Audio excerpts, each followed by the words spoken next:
the moment, the NRI community now in New York has staged protests outside the Pakistani consulate over the Pulwama terror attacks. Protesters assembled outside the Pakistani consulate chanting anti-Pakistan slogans and holding placards that read "Pakistan, a terrorist nation," and "Pakistan, progress, the country, not terrorism."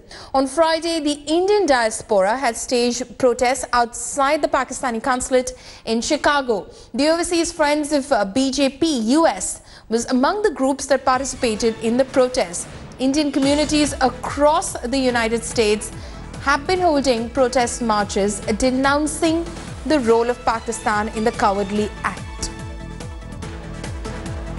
So protests across the world against Pakistan grow. We've seen protests across the United States. Now we are seeing protests in Chicago, in New York, as well as Washington as well, where various groups are in fact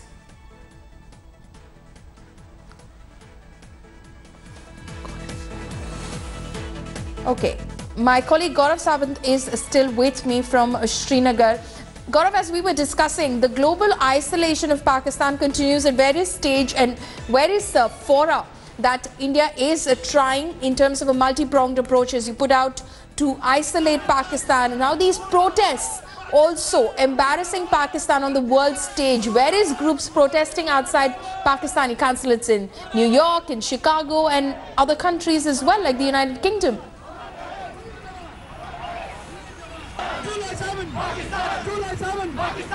You spot on. There have been protests in Chicago, in New York, in Washington DC, in London. The aim is to tell the global community, and not just through governments. Government to government contact is happening, but people to people contact, equally important, if not more, to tell them about Pakistan's role in sponsoring terror, and not just one Pulwama attack, but over 3 decades in India. So you and I have covered terror and counter-terror operations for quite some time in this area. But I want to take you back. 1993 Mumbai blast, 257 people killed, traced back to Pakistan's ISI, no action against ISI. Then force forward to a number of terror attacks in Jammu and Kashmir in the early 1990s. Subsequently, the big parliament attack that took place.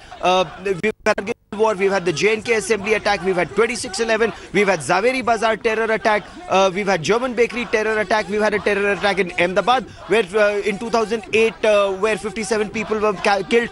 All of these traced back to Pakistan, attacks on Indian consulate and missions in Afghanistan, and yet no action by Pakistan's ISI against, Lashkar-e-Taiba and Jaish-e-Mohammed.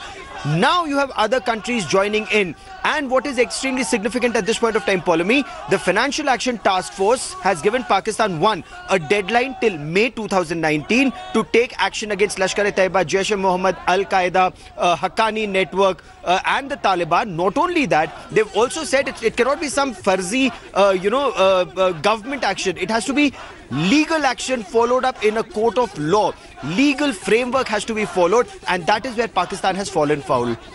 Right. Gaurav, stay on with us because Mr. Rohit Vyas, news director of TV Asia, is now on the phone line with us. Mr. Vyas, thank you so much for speaking to India today. Could you share more details on the kind of anti-Pakistan protests that are being witnessed in the United States, in the United Kingdom, and elsewhere as well?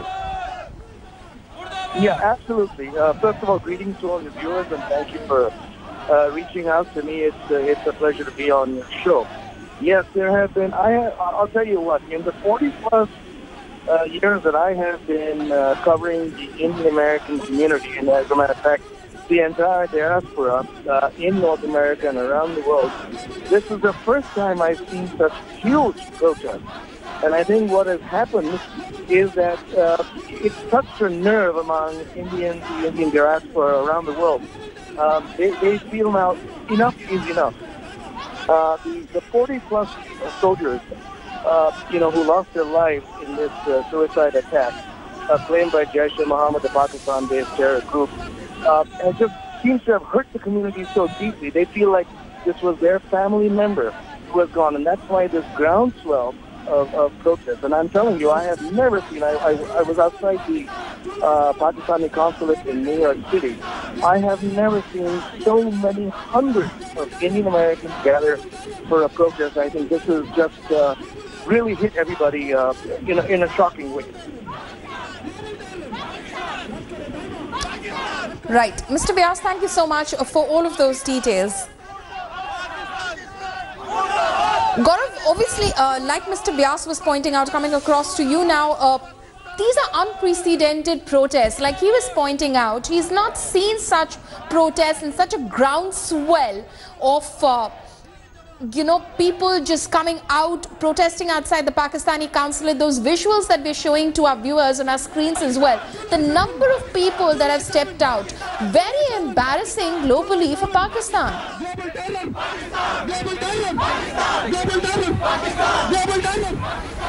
For any civilized country, no doubt, Pulwama, this would be very embarrassing, but not for a state sponsor, a shameless state sponsor of terror like Pakistan. There is no denying the fact that this time, yes, a very large number of people have come out on the streets. But Pulwama, remember post 26/11?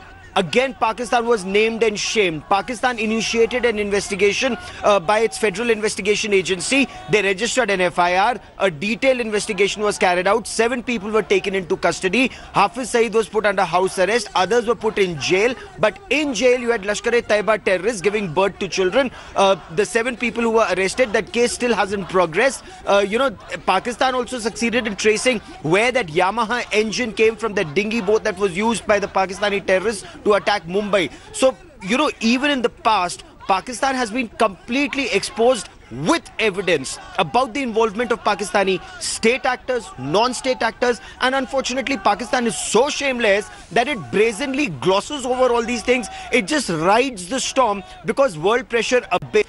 Perhaps this time there is an expectation that there will be decisive action to degrade Pakistan's capabilities of waging war through other means. India, Afghanistan and Iran together in this, because all 3 countries are suffering Pakistan's state-sponsored terror. Pulwama. Right. Gaurav, thank you so much for all of those details. Thanks for watching the video. For more such news and updates, please like, share and subscribe to India Today. Also check out our other great videos from our channel. We know you will love to.